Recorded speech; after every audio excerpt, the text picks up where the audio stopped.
कई रिपोर्ट्स के मुताबिक 10,000 से ज़्यादा लोगों की वहाँ पे मौत हो गई है। लोग ईरान में अपने सरकार के खिलाफ रोड पे प्रदर्शन के लिए उतर आए हैं। लेकिन अगर आप इतिहास को खंगोल के देखें तो ईरान के लिए ये कोई नई बात नहीं है। ऐसे सिचुएशंस ईरान 100 सालों से देखते आ रहा है। इसकी शुरुआत होती है 1953 में, जब ईरान के जो इलेक्टेड प्राइम मिनिस्टर थे मोहम्मद मोसादेक, वो चाहते थे, उन्होंने स्टार्ट किया ईरान की जो ऑयल इंडस्ट्री थी उसको नेशनलाइज करना।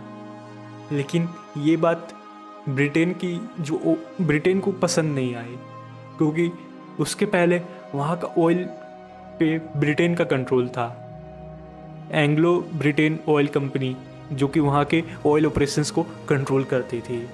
और ये बात अमेरिका को भी अच्छी नहीं लग रही थी, क्योंकि उसी समय कोल्ड वॉर की जस्ट स्टार्टिंग हुई थी और अमेरिका नहीं चाहता था कि एक और देश कम्युनिज्म के इन्फ्लुएंस में आ जाए। तो अमेरिका और ब्रिटेन ने मिलके 1953 में एक कूप किया और मोहम्मद मोसादेक को पावर से हटा दिया और पूरी की पूरी पावर जो वहाँ के मुनार्क थे मोहम्मद रेजा शाह पहलवी, उनके हाथों में सौंप दी और वो अमेरिका के एक भरोसेमंद एलाई बन गए। अमेरिका ने उनकी बहुत मदद की, मिलिट्री मदद, इकोनॉमिक मदद। और फिर यहाँ से शुरू होता है ईरान में वाइट रेवोल्यूशन। वो मोनार्क शाह, उन्होंने ईरान को अब इंडस्ट्रियलाइज करना शुरू किया, वहाँ पे वुमेन एम्पावरमेंट शुरू किया, वहाँ पे सेकुलरिज्म शुरू किया। तेहरान में तो लोग पूरे के पूरे वेस्टर्नाइज हो गए थे। अगर आप फ़ोटो देखेंगे 1979 के पहले के ईरान का, तो आपको लगेगा कि आप कोई यूरोपियन कंट्री में हो।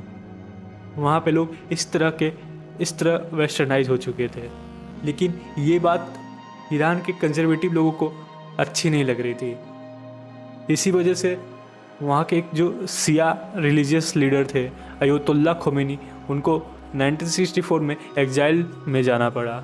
लेकिन इससे उनकी लोकप्रियता और बढ़ गई और फिर 1978 में पूरे ईरान में प्रोटेस्ट होने लगे, शाह के खिलाफ नारे लगने लगे और ईरान में सारे तबके के लोग इस प्रोटेस्ट में एकजुट हो गए, क्योंकि ईरान के लोग समझते थे कि जो शाह है वहाँ के, वो अमेरिकन पपेट है। तो फिर क्या हुआ, और धीरे धीरे शाह का इन्फ्लुएंस भी कम होते जा रहा था। तो फिर 1979 में आखिरकार शाह को अपना देश छोड़ के जाना पड़ा और उनको अमेरिका में शरण लेनी पड़ी।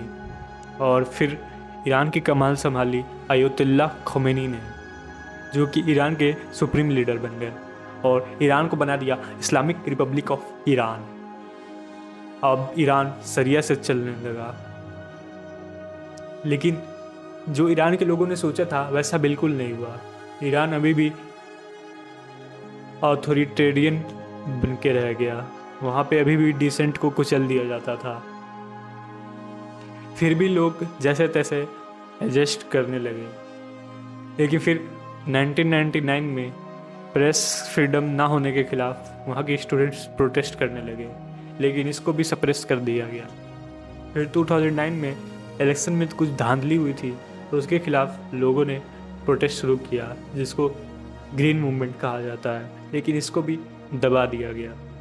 फिर 2017-18 में भी लोगों का फ्यूल प्राइस बढ़ने के खिलाफ गुस्सा बढ़ गया और लोग प्रोटेस्ट पे उतर आए, लेकिन इसको भी दबा दिया गया। कितने ही सैकड़ों हज़ारों लोगों की वहाँ पे मौत हो गई। फिर 2022-23 में भी मासा अमीनी नाम की एक लड़की का मोरल पुलिस के द्वारा कस्टडी में मौत हो गई और इसको लेके लोग वहाँ पे बहुत भड़क गए, क्योंकि वहाँ पे मैंडेटरी हिजाब का एक कानून लागू है, जिसके खिलाफ वहाँ के जो मॉडर्न लोग हैं वो बहुत प्रदर्शन करने लगे। लेकिन इसको भी बहुत ही ब्रूटली दबा दिया गया। और अब जब ईरान की इकोनॉमी लगभग पूरी तरह से ख़त्म होने वाली है। ईरान की करेंसी पूरी तरह से तबाह हो गई है।